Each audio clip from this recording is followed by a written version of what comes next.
About the Super Bowl today. Instead, I want to preach about a DreamWorks movie, a favorite movie of mine, which I might well watch tonight instead of the Super Bowl. Anybody here seen Shark Tale? Oh, you must see it.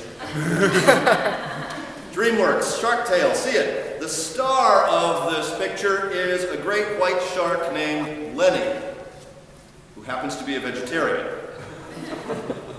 Lenny, the great white shark, hero of the movie, has a normal meat-eating brother named Frankie and a bloodthirsty father, Lino, who is also the boss of the local shark mafiosi. Needless to say, Lenny, the vegetarian great white shark, is a huge embarrassment to his family and to all the other members of the shark mob.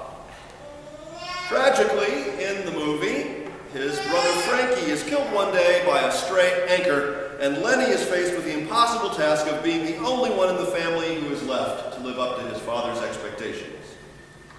So, Lenny escapes to a neighboring reef, where the other fish he finds there are initially terrified of him, but when they discover his gentle nature, they all become friends and execute a successful plan to ward off the attacks of Lenny's meat-eating relatives. You'll be glad to know that there's a happy ending. Boss Lino eventually comes to accept his vegetarian son, who likes to dress up like a dolphin, incidentally, and he tells him that he loves him just the way he is, and he even manages to find him a job at the local swim-by whale wash. Well, the folks at DreamWorks are not particularly subtle. The message of the movie is a familiar one and not a bad idea at all. It's about diversity and tolerance. It's an example of what many religious people in this country are convinced is a Hollywood plot to corrupt us all into accepting things like marriage equality and global warming. The movie is an example of what many others of us see simply as good civic practice.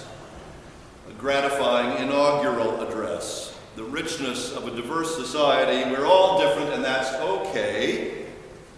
Some of us even believe that's just exactly what God's vision is for the church and the world. Well, I don't want to turn Shark Tale into a major theological treatise, but I do want to contrast it with another, just slightly more elevated work of fiction, Shakespeare's The Merchant of Venice. How's that for a shift? In The Merchant of Venice, Shylock, the hero of the piece, Shylock rails against the good Christian citizens of Venice for their blind prejudices. Shylock is Jewish. In that world, he rails against the good Christian majority for their blind prejudices. In his famous speech, he says, "Hath not a Jew eyes? The same hands, organs, affections, passions as a Christian? If you prick us, do we not bleed? If you poison us, do we not die? And if you wrong us, shall we not revenge ourselves?" Now, if Disney or the DreamWorks people were making a movie out of this, I suspect it would be sweetened up to turn out pretty much like Shark Tale. Shylock's argument would be one for acceptance of our differences, and he'd get made into an unlikely hero, save the Doge's life or something. But in fact, Shakespeare has him making almost the opposite point. What Shylock says again and again to the Venetians is not that he is different from them and that they should just accept him anyway. Shylock's point is that they are all exactly the same.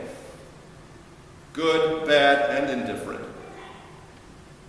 It's the Venetians who project onto Shylock and his tiny difference from themselves everything that is darkest in their own world of greed and anxiety. And it's what we usually do. Human beings have a knack for creating communities by making up differences in someone else and then turning them into victims. It's been the murderous logic of our race. Our tribe against your tribe.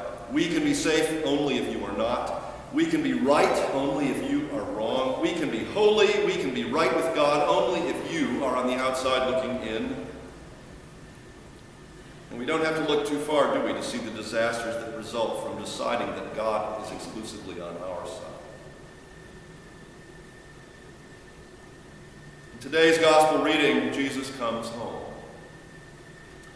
The folks in Nazareth were ready to be proud of their local boy made good.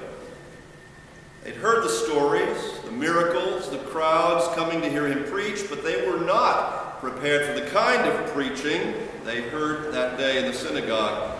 He's in the parish where he grew up. They hand him the scroll and he picks that reading from Isaiah that tells us that God's project is healing the sick and giving sight to the blind and setting prisoners free. So far, so good. Who could argue with that? Isn't that what religion is all about? Comfort and joy? Then Jesus blows the lid off their comfortable religion. He reminds them of how in a time of terrible famine, God sent relief all right, but not to the insiders, not to Israel. God sent it to a foreign woman, maybe even a heathen. In a time when there were many people with the scourge of leprosy, God cured only Naaman, not an Israelite, not a believer, not a member of the chosen people, but a Syrian. God, in other words, says Jesus, does not appear to be interested much in religion.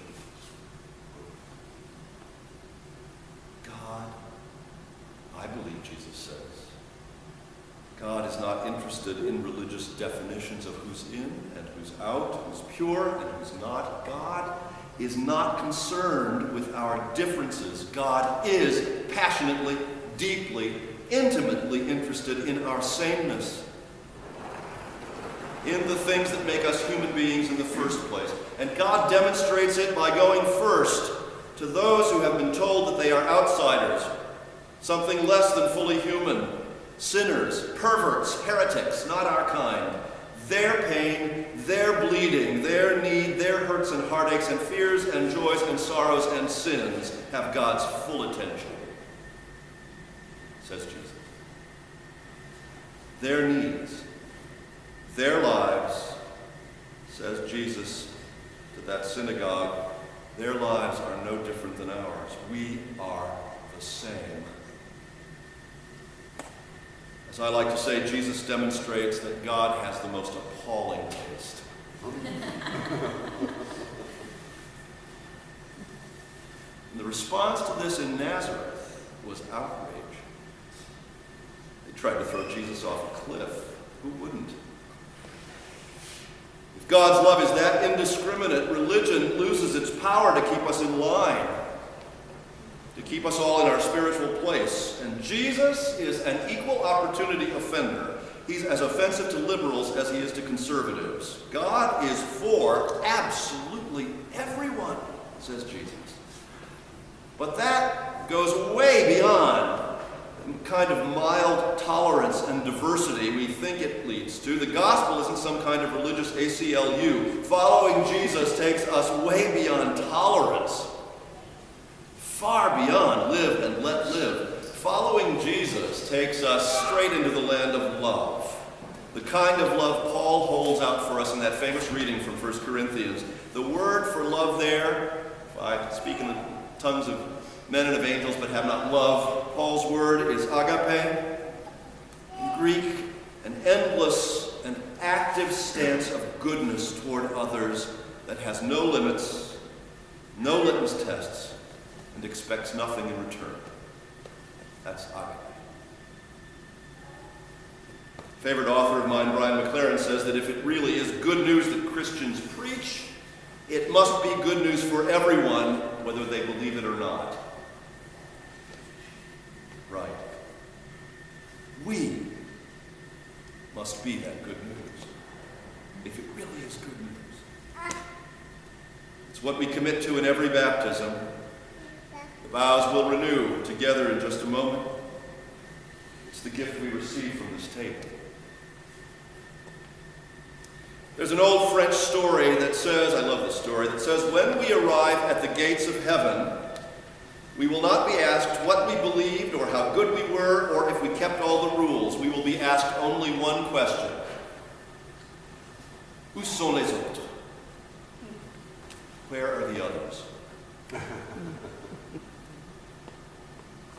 Who did you bring with you?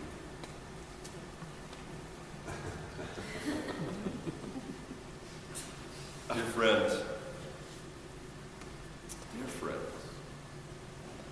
in this remarkable renewing community, let us live in such a way that we will have an answer. And the answer will be